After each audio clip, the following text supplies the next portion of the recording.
Hey everybody, and welcome back to Nerf This Patch. Happy Halloween. It's the Friday before, and we're really excited. As you can see, I'm all set, even though I'm not going as Joker from Persona 5. I have a different costume on its way that I'm actually doing with Brady and Tawny, so it's going to be, we'll send some pictures online, but it should be really interesting. Anyway, I'm really excited.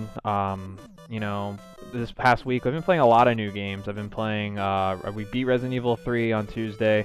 I'm playing this new game called Ghost Runner, which is really interesting because it plays a lot like Mirror's Edge and Celeste, but it plays like if you were playing those two games, but you were Genji from Overwatch.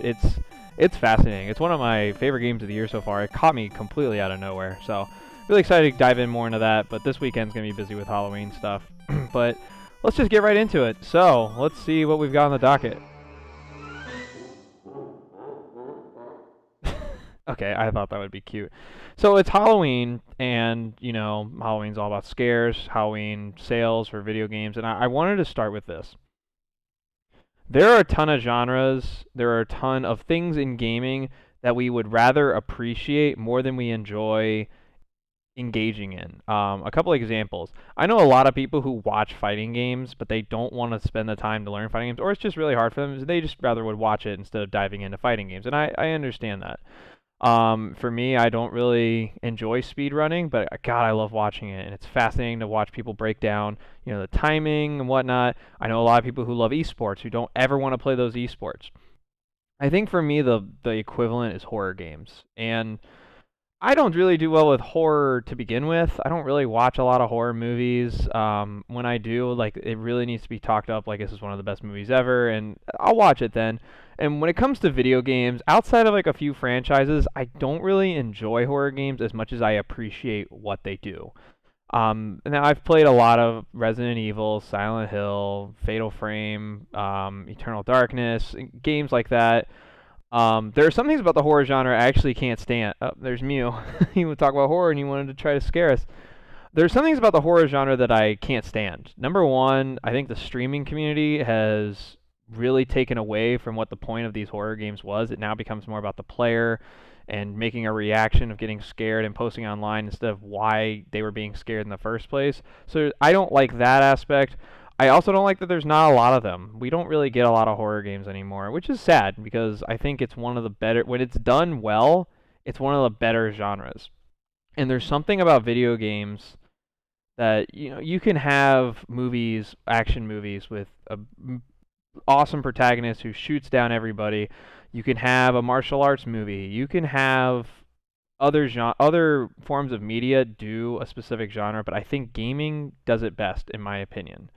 Breen had a quote not too long ago that I wanted him to, mention for this video, and I want to pull it up here real quick.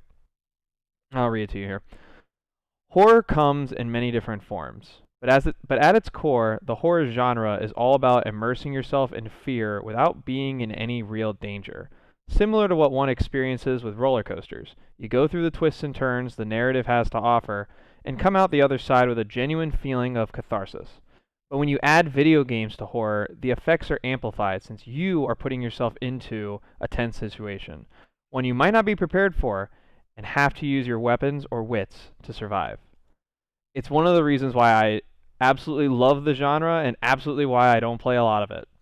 When it is on point, I think there are a lot of meh horror games, but when it's on point, they stand toe to toe with some of the greatest games ever.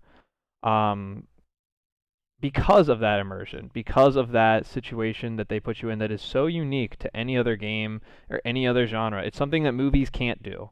As great as horror films are, the engagement of the player or the audience is not there. Ow! Man, I need to cut his claws. And it's something that I really struggle with when I play these games is because it works. It works to scare the hell out of me. We were playing Resident Evil 3, and right when we finished, all right, well, I'm going to play the PT demo.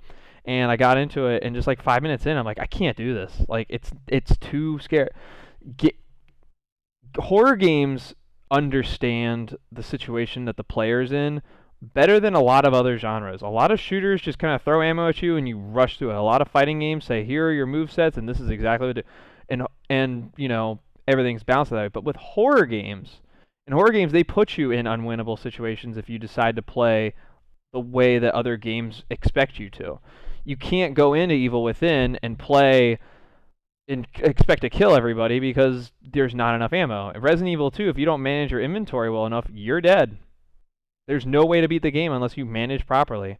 Um, and that opens up a different discussion later as far as games that put you in unwinnable situations based on management without any access to, without like a safe item. In Call of Duty, that being the knife, if you run out of bullets, you can still technically win with a knife. But in Resident Evil 2, you have X amount of items, and if you mismanage them, you cannot beat the game.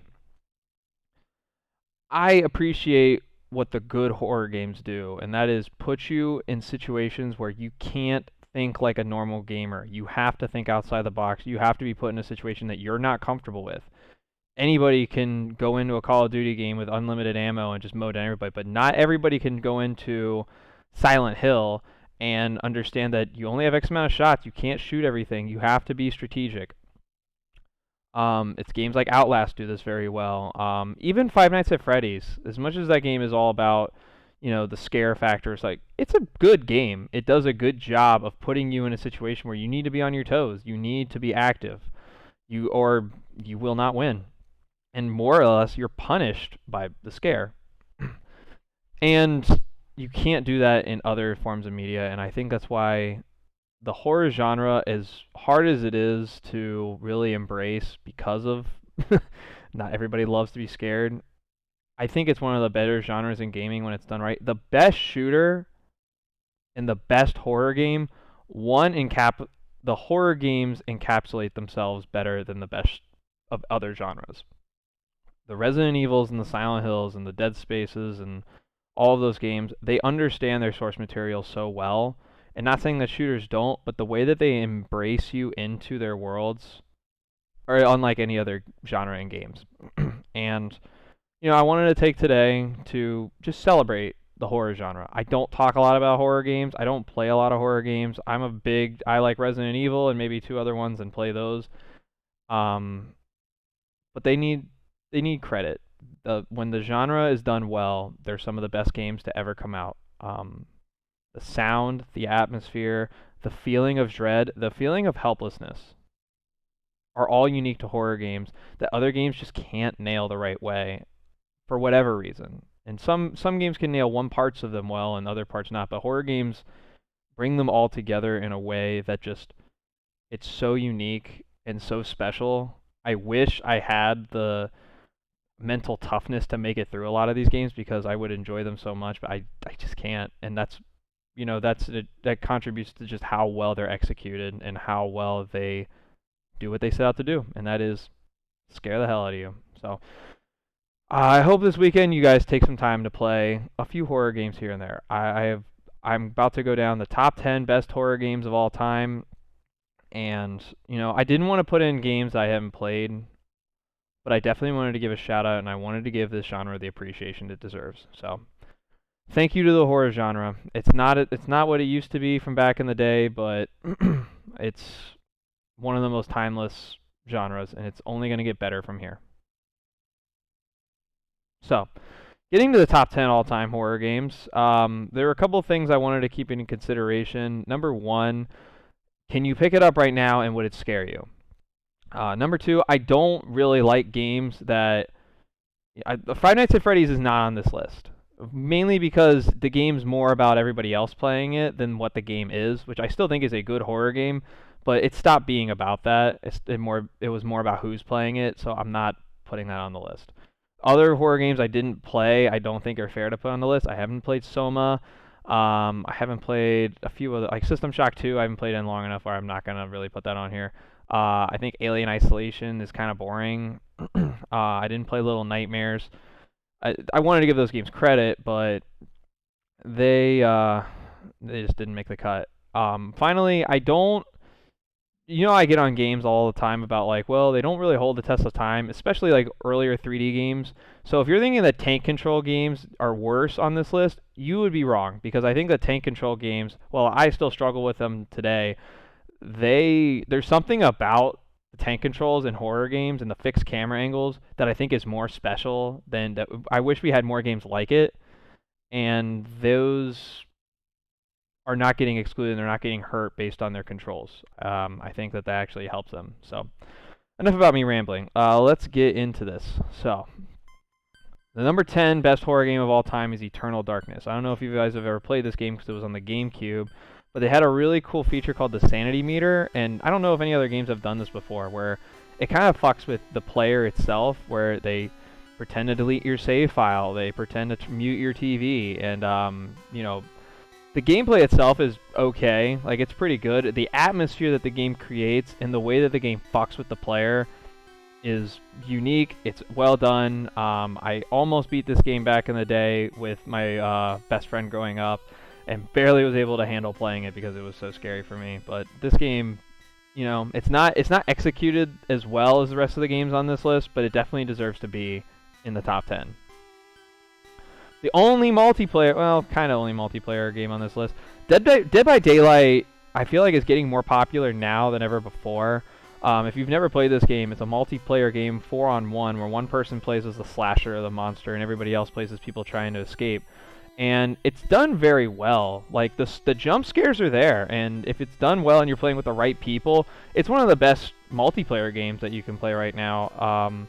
You know, the sense of dread, the helplessness, they give players options, like ways to escape the monster or the slasher, and the slasher has all these unique abilities to try to like pin everyone down. It really makes you think, and it does, even though there's not like set pieces or anything like that.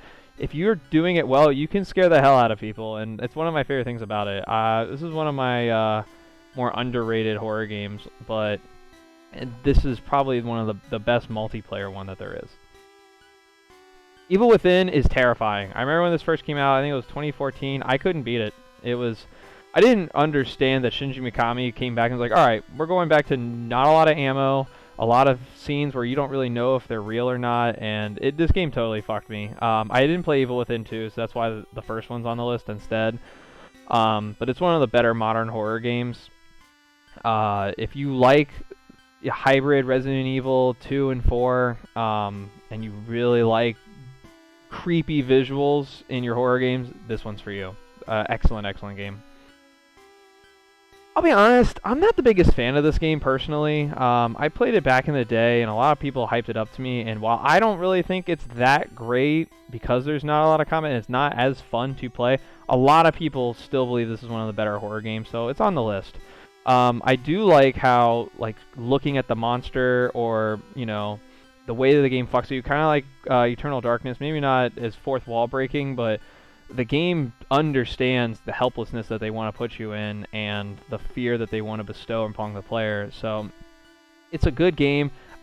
For me, it's not a lot of fun to play, but it definitely deserves to be in this top 10. The fact that it's the fact that it's an indie game alone just shows how impressive it was of how they wanted to design that game. So anyway, Fatal Frame 2. I have all 3 Fatal Frame games on PS2, and I only played this one because I heard this was the best one, and I immediately regret playing it because it was terrifying. So the mechanics in this game is you have to zoom in with a camera and take pictures of the ghosts, and that sounds like, well, that sounds really boring. It's terrifying, because think of, instead of having like a weapon to fight your enemies with, you have to get up close into these ghosts' face, and then if you fail, like, you know, they fuck with you. In this game, like, if you've seen a trailer, this game's terrifying. The village that they're in, and the weird Japanese scare. Like, if you like Japanese horror and stuff like that, this is perfect for you. This, like, is a perfect homage to those movies. I've only seen a couple, but again, from what I've heard from friends and stuff like that, it's a good homage to those, and the gameplay itself is what I mostly took away from it. It's terrifying. I played Outlast on the Xbox One when it first came out. I believe it was the Xbox One. Maybe it was 360. No, I'm pretty sure it was Xbox One. And I made it maybe 2 hours the first time. And the fact that it's something creepy about a jump scare game in an abandoned spooky hospital, I'm good. And, you know, I saw, like, originally, like, they have, like, the film reaction kind of filter on it, like it's in a camera or whatever. And those didn't scare me at first because I thought, you know, movies like Paranormal Activity are kind of stupid. This game nailed it. This game knew how to scare me. It knew when to throw jump scares. It knew when to tell you to run away from things. And it did an excellent job of scaring the hell out of me. I won't touch this game again, but from the initial time I played it, it makes it this high on the list just because it knew exactly what it was trying to do. The fact that they've made 2 more since shows you how successful this franchise is in a day and age where horror games are just not doing as well as they used to. This is one of my personal favorites. I saw the first trailer for this, and I just knew there was something special about this game. This is maybe the most popular play with friends horror game ever. I love the different options. I love how character decisions matter. The way that they've evolved, the studio that makes this game has evolved to make sure that their inclusion of multiplayer is really cool. The story's excellent. It looks great. It plays very well. The decisions matter. This is one of my top 2 favorite horror games personally, and oh, it's so good. If you've never played this game, you need to play it. You can play this with friends. You have a blast. One of my all-time favorite games. Dead Space is probably one of the better modern horror shooter, or not, I wouldn't call it a shooter. This game nails atmosphere better than almost any other horror game. The dread of space, it does what Alien Isolation does, but makes it more fun to play. So you're not helpless, but you can't fight everything on your own. You have weapons at your disposal, but the monsters are always more dangerous. The atmosphere of just, there's nothing in space to help you, and you're on your own to survive. Like, this game nails it so well. The sound is so well done. The way that you have to disassemble enemies, like their limbs and stuff like that, like, very unique. I liked that a lot. This game's awesome. This game is so good. I would not mind an HD remake of Dead Space, and, you know, Dead Space 2 is pretty good too. Dead Space 3 I didn't play a lot of, but I remember for its time, back then people were saying the horror genre was kind of dying off, and this kind of reminded people that the horror genre was still like a strong place to go to for excellent atmospheric games. So Dead Space for me is number 3. You knew Resident Evil was going to be on this list, but which one are we going to put? Well, personally, I think this is the best Resident Evil game. After beating 2 and 3, and then going back and playing Resident Evil 1 and parts of 2 on the original PlayStation, or the remake on PS4, like the original 1 remake, I think all of them have to be on this list. They all do something different enough to validate being on this list. Resident Evil 1 does atmosphere, sound, and mechanics of the tank controls better than any game I've ever played. Resident Evil 2 and 3 expand on them and do them very well, and then the remakes for 2 and 3 make them even better, like, in certain ways that we never expected. Those remakes are beautiful, and they're just as terrifying for all the different reasons, even though they're the same game. Resident Evil 4 may be one of the greatest games ever made. I still like Resident Evil 5, to be honest. I think the co-op mechanics inside the game are some of the best in all of gaming. I think that game gets a lot of shit for being too actiony, but I have no problem with Resident Evil 5. You have Code Veronica, you have Resident Evil 7, it just shows that they can go back to form while adjusting the gameplay. Like, all the Resident Evil games do something really special, and they stand the test of time, especially the PS1 games, and I have no problem putting all of them on this list. But the original game that really made you think that it wasn't about being afraid of the monster in front of you, but it was more about being afraid of yourself, is Silent Hill. Is this game fun to play? Not 100% diving into it, but when you spend more time with it, it grows on you, and there's something about this game that is so special. It's never been mimicked since, that understands that what we want to embrace is fear, and it doesn't always have to be the monster. And the monsters in this game are terrifying, and the creatures are, you know, you have Pyramid Head, and you have the fucked up nurses. All that stuff's scary, but the game really fucks with your head by making you think that one thing is not the other. It doesn't really tell you what's going on. There's a lot of mystery. This game's timeless. It's one of the best PS1 games ever made. It's, my opinion, the greatest horror game ever made. Just because it's not my favorite doesn't mean I don't recognize greatness. Silent Hill is number 1. Oops. Thank you guys so much for watching. You know, I know this video is a lot more of me kind of just rambling about horror games, but this is not my specialty. But I still want to give horror games their due.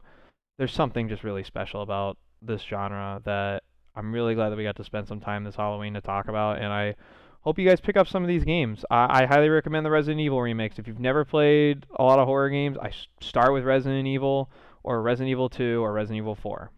3 is also really good, but I think you should beat 2 first.